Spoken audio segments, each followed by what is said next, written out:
Well, it's slashed 500 jobs, but Qantas has also dropped its dividend for the third straight year. CEO Alan Joyce announced a plunge in profits of 83% in the second half of 2011 to just $42 million. But the airline's share price surged more than 6% as investors gave the thumbs up to deep spending cuts. It was another traumatic profit result from Qantas. The results highlights the unique challenges we face during the period, with a $198 million negative impact as a result of the industrial action that happened in that period. And also with jet fuel costs up by a massive $444 million during that half alone. It contributed to an 83% slump in half-year profit to $42 million. And with that, Qantas is cutting just over 500 jobs, mainly engineers and cabin crew. More job cuts will follow after a 2-month review, which includes consideration of shrinking the heavy maintenance facilities hitting Melbourne, Brisbane or Avalon in Victoria. The carrier points to the reduced maintenance needs of newer aircraft and rising costs. Today, Qantas engineering service costs are at least 30% higher than those of our competitors.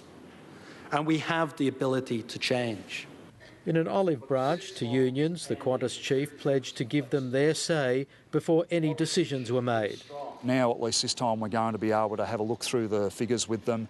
And look, if it's a genuine impossibility to keep the facilities open here, well, we'll accept that, but we don't believe that'll be the case. Investors weren't complaining. The share price picked up 6%. Passenger revenue and also revenue across the business was up. Jetstar continues to be a solid performer, as does the frequent flyer program. Also, the benefits that seem to be coming from their cost-cutting measures that they've been implementing has also been another positive and have been having some good impact on the bottom line. Amid the job cuts, there was one promise which might give some comfort to the unions. But let me clarify that there will be no jobs going offshore, not one. But some analysts say that's a foolish promise to make. I think with the high Australian dollar, there's not a lot of flexibility or movement domestically in terms of their cost structure. So they have to look at their options offshore, otherwise to just withdraw from the business. That wasn't part of the thinking for Alan Joyce. Our outlook is extremely positive.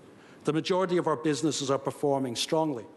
The new measures I have announced will move us structurally towards a more sustainable enterprise in the future. The company, with its own admission by not providing a profit guidance, citing uncertain economic conditions, rising fuel prices, and of course increased competition across the board, restricting it from providing any guidance, is pretty much it. They're walking a pretty fine tightrope at the moment. Something the Qantas chief Alan Joyce is well used to.